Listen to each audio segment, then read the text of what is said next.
Poďte sa pozrieť na nádherné miesto, ktoré sme vďaka Sledomatu objavili. Zámok Topač sa nachádza len pár kilometrov od českých hraníc, no veľa Čechov ani Slovákov sem zatiaľ nechodí, čo je podľa mňa veľká škoda.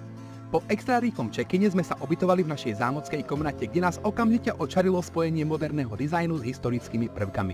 Matej hneď otestoval posteľ, ja zase vankúše a potom sme vyrazili hodovať. Veď práve kvôli tomu sme sem tak trochu prišli. Topač je totiž vychýrený aj vďaka takýmto gastronomickým skvostom, ktoré rozhodne stoja za ochutnanie.